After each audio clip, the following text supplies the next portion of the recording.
Hi, my name is Lucia Vargas, and I'll be doing my ceremonial speech on my father for week number 7.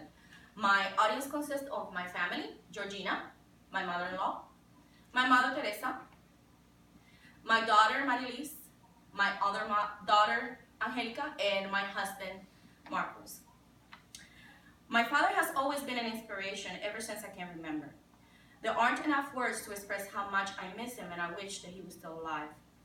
From the time that I was a child, my father had a special love for me.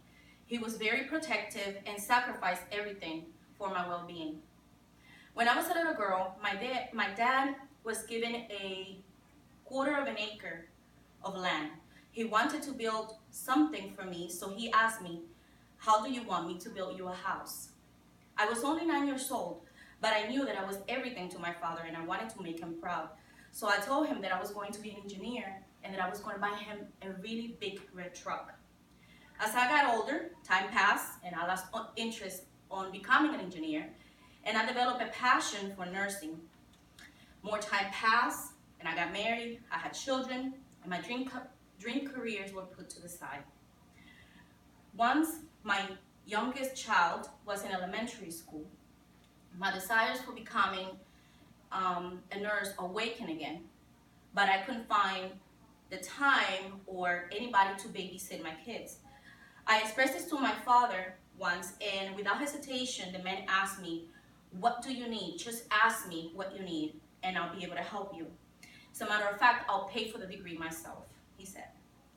My father had a butcher job, and he had to be at the bodega at 5:30 in the morning every single day. He would get out of work every afternoon and come to the house to babysit my children without any hesitation so I could go to school at night.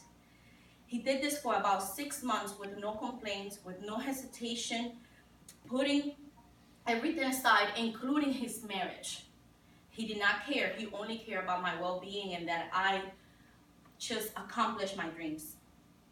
This showed me and taught me what to do exactly when my children were in need.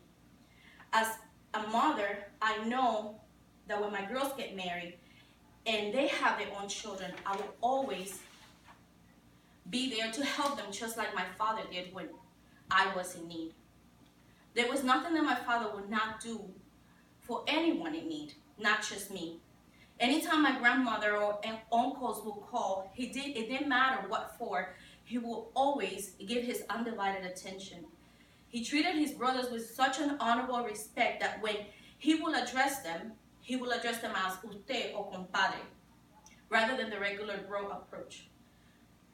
He will fly to the Dominican Republic every year just to enjoy a moment with his mother, with his mother's famous arepa and hot cocoa just by her side. That connection with his mother showed me the value of family and the time that is only things that we cannot take back. We need to not have prejudice against family members or anyone really, because all we have in time is just little moments. We cannot waste them with bickering and childish snacks. I didn't have a mother-daughter relationship with my mom. She left us when I was only 9 years old, around the time that my father wanted to build me a castle. I was very angry for many, many years.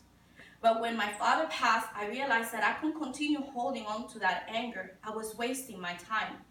I found out that my mother was also sick, and somehow the wise words that my father used to say continued to pound in my head. All you have are little moments in life. Don't waste them with childish snacks. That wisdom that he had will always stay with me forever. Such a man of integrity and wisdom has and will always be an inspiration in my life. Thank you for listening.